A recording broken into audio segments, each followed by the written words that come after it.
లోక్సభ ఎన్నికల పోస్టుమార్టంపై ఫోకస్ పెంచింది కాంగ్రెస్ హైకమాండ్. కొన్ని రాష్ట్రాల్లో అనుకున్న స్థాయిలో సీట్లు రాకపోవడానికి కారణాలను తెలుసుకునేందుకు నిజ నిర్ధారణ కమిటీలను నియమించింది. మన రాష్ట్రానికి ఈ కమిటీ ఈ నెల 10న రానుంది.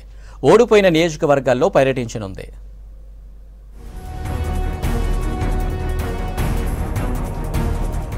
మొన్నటి ఎంపీ ఎన్నికల్లో కొన్ని రాష్ట్రాల్లో కాంగ్రెస్ పార్టీ ఆశించిన స్థాయిలో రాణించలేదు.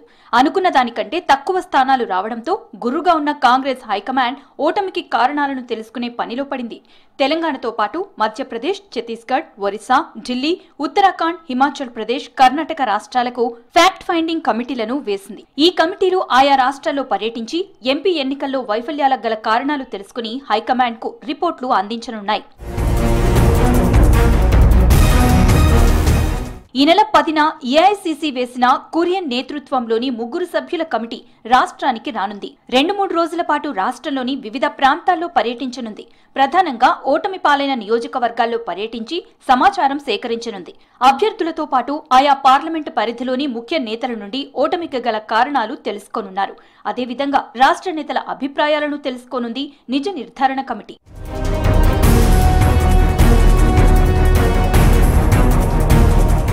రాష్ట్రంలోని 17 పార్లమెంటు స్థానాల్లో 15 గెలవాలని దిశానిర్దేశం చేసింది కాంగ్రెస్ హైకమాండ్. అధికారంలో ఉన్నామని ఎవరూ లైట్ తీసుకోకుండా కష్టపడి పనిచేయాలని సూచించింది. డబుల్ డిజిట్ పక్కా అని రేవంత్ నుంచి కింద స్థాయి నేతల వరకు అనుకున్నారు.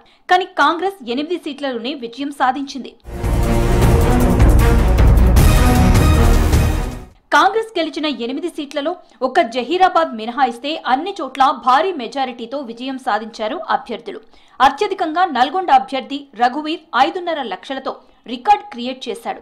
మిగిలిన 6 చోట్ల 2 లక్షల నుంచి 5 లక్షల వరకు మెజారిటీ వచ్చింది. అయితే మహబూబ్ నగర్, మెదక్ పార్లమెంటు సీట్లలో స్వల్ప ఓట్ల తేడాతో ఓటమి పాలైంది. ఇక సికింద్రాబాద్, చేవెళ్ల, ఆదిలాబాద్, కరీంనగర్, మల్కాజిగిరి సీట్ల విషయంలోనూ హస్తం నేతల అంచనాలు తలకిందులయ్యాయి.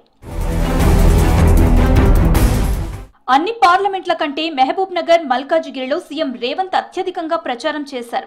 మహబూబ్ నగర్ లో ఏకంగా 12 సార్లు సీఎం పర్యటించారు. ఇక్కడ అభ్యర్థి వంశీచంద్ రెడ్డి నేతలను కోఆర్డినేట్ చేసుకోవటంలో ఫెయిల్యూర్ అయ్యారని పార్టీలో టాక్. ఆయన ప్రవర్తనతోనే ఓటమి పాలయ్యారని పార్టీలో చర్చ నడుస్తోంది. ఇక మల్కాజిగిరి అభ్యర్థి విషయంలో నాన్ లోకల్ కావడం, లోకల్ లీడర్లను సమన్వయం చేసుకోలేకపోవడమే కారణమంటున్నారు. కరీంనగర్ కు ఆలస్యంగా అభ్యర్థిని ప్రకటించడం, హైదరాబాద్ లో బలమైన పట్టులేని నేతను నిలబెట్టడం, ఆదిలాబాద్, సికింద్రాబాద్ లో ఆశించిన స్థాయిలో అభ్యర్థులు, నేతలు పనిచేయకపోవటమే ఓటమికి కారణమంటున్నారు హస్తం నేతలు.